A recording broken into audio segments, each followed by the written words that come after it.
Well, good morning, everybody. Here's all messed up, and it is hot and humid today. It's going to be like 95, and it's probably like 83 already, 84, and it's been like 7:30. I'm sitting here in front of Walmart. Walmart is behind me here. You can see the thing. This is Paseo de Montejo. So yeah, welcome back to Mexico. I've been back for like 2 weeks, a week or so. I don't know how long.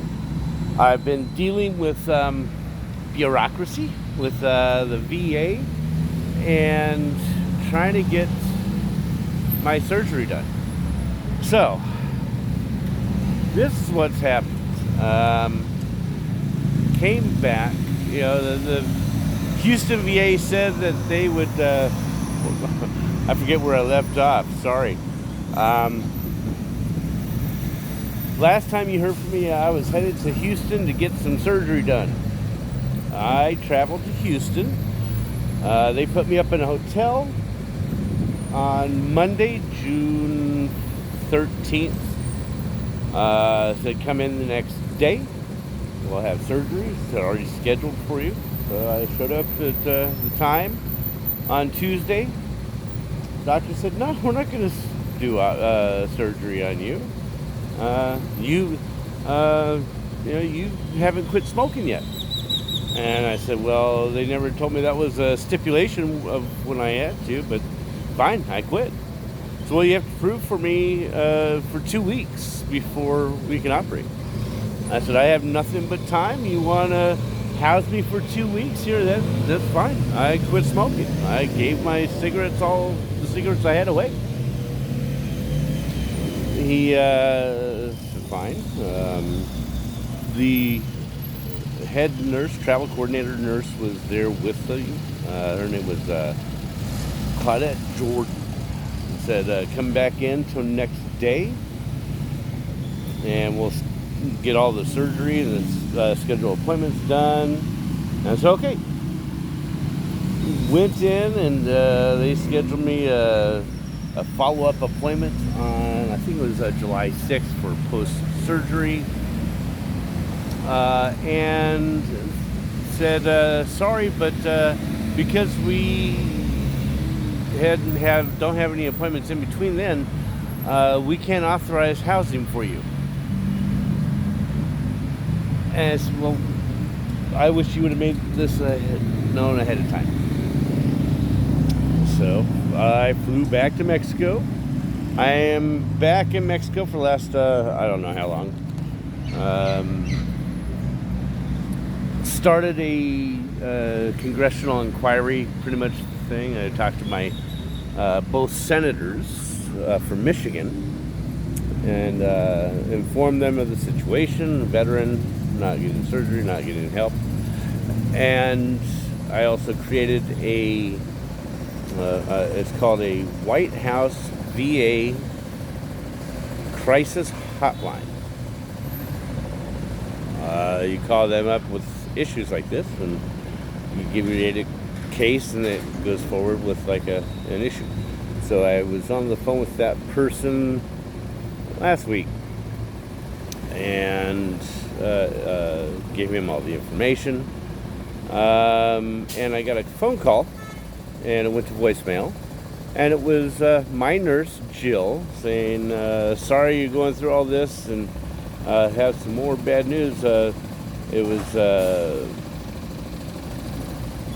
because she said the chief medical officer said that since I reside in Mexico, I am no longer eligible for VA benefits. And I said, well, you have your terminology wrong. I am traveling and I'm living at the moment in Mexico, but I am in no way a resident of Mexico. I don't have temporary residency nor permanent residency. I am on a tourist visa, and I am a resident of the United States, the state of Michigan.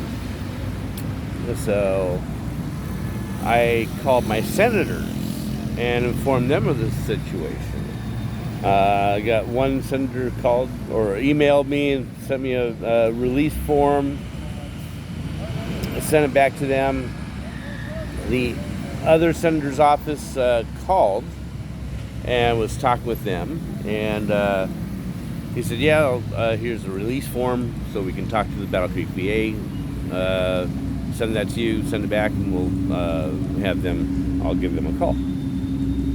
He called back about a half hour later saying that my other senator had already contacted their executive offices at the Battle Creek VA, and that they are aware of the situation and they are in the process of fixing the situation. So, at least got some fires started under some people and got something going.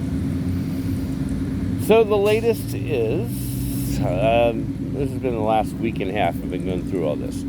The White House crisis hotline case thing, that hasn't even been resolved yet. I called and created a case, and they said they would contact me by July 12th.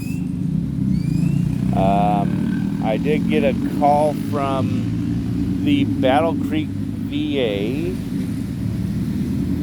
Jill, my PACT nurse, my primary care nurse, stating that, okay, we got the referral again, and we're sending it off to Ann Arbor. So it starts the whole process all over again. This is like when I went back to Battle Creek in May and saw the urgent care, and they said, yeah, it needs to be operated on, so we'll refer you to Ann Arbor. That's where we're at right now. So,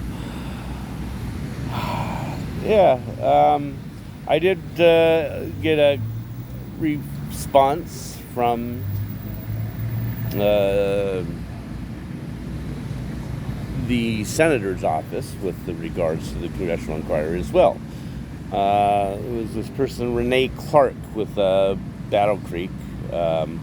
She had called and let me know that the referral is going back, and you have to quit smoking. I said, I've already done that.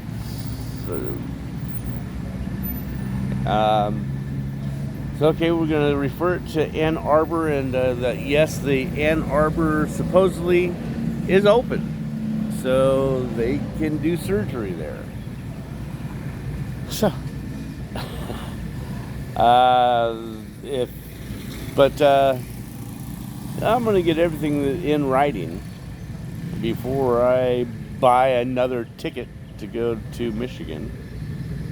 This would be the fourth one. So that is where it's at. Today I'm out. I have to get a grinder, a coffee grinder,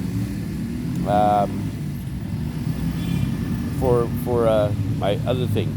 I've stopped smoking. All I did is, I came back and had a few packs left here, and so yeah, I smoked them until they were gone. And I think I had I woke up one day and had 4 left, and said, okay, smoke those real quick, one after another. Okay, I'm done. And it's very convenient to get cigarettes here. I have a Tienda 6, 5 doors down from me, so I could wheel myself and get a pack of cigarettes. I could order on Uber Eats convenience store. They would deliver me cigarettes in 15 minutes if I wanted. But I don't want to. I want to get the surgery done, and if that's what it requires is me quit smoking, so be it. They're saying now, what the reasoning behind that is they want to make sure I will heal after surgery. So, okay, whatever you say, whatever I'm required to do, I will do it. Just tell me ahead of time, and I will do it. So I'm a little bit edgy, as you can tell. So what I've done, I quit smoking, and all I do is just smoke joints and cannabis. And yeah, it's very simple. I don't even know how many days I've quit so far of quote smoking cigarettes. So there's no nicotine in cannabis, so therefore it doesn't have negative effects. So, but yeah, I do need to get a coffee grinder because I can't use my hands to grind the cannabis. And I put an ad out there for someone to, need some errands ran, joints rolled, clean the apartment, stuff like that. And they had a couple people reply, and then my buddy Jose, one buddy Fernando said, "Hey, I can get an automatic rolling machine. I can show you how to use it if you want that." I said, "Yeah, but using the grinder, it hurts." And then my other buddy Jose said, "Hey, have you thought about doing a coffee grinder?" And I said, "I forgot all about that. I used to use a coffee grinder before." So I'm over here at Walmart. Go get a coffee grinder. And yeah, thought it'd come out before it gets too hot today, but such a beautiful day out. I love coming out to Centro and just watching people watch the ants go by, then the rat race of Mexico. It's like little, the roads are permanent ant trails. They just go back and forth, back and forth. So yeah, that's where we're sitting. Hopefully I get the care I need. They said it's going to take 1 to 2 months for the whole procedures, for the tests beforehand and afterwards. And I said, as long as you house me, I don't mind. And I think my pack nurse Jill was saying something about this thing called foster house. And I said, I don't know if that's for me. That is for families of veterans of getting care. So I am the veteran myself. So we'll see. We'll see what happens. I should get a call here in a couple days from her name is probably Karen McLeod. She's the travel coordinator with Ann Arbor, Michigan. So I talked to her back in May, and so she's familiar with my case. We'll see. She's the one that told me that the operating room was shut down and no longer accepting scheduled surgeries because of the water line break. So we'll see what she says when she calls. Probably, I expect a call from her probably tomorrow, Friday. I think today's Thursday. It's daytime. I know it's during the week. It's either Wednesday or Thursday or Friday. No, it's got to be, I think it's Thursday. So hopefully I probably should get a call tomorrow. We'll see. Anyways, that's what's going on. Getting frickin' runaround. I've been trying to get this done since end of April. The thumb has started having issues in November. Got bad enough in April. Look at that car back there, that yellow one, that gold colored car, you see it? I can't even recall what kind of make and model that is. It's on the other side of that silver car. It's in traffic. Almost looks like an Opel. Any of you guys know what kind of car that is? Can you see it? I need to zoom in. I can't zoom in. Can you see it? It's on the other side. Sorry, there it is. On the back side of that silver car.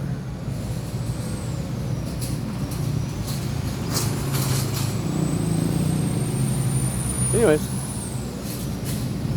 hope everybody has a good day and see what happens next week. Adios.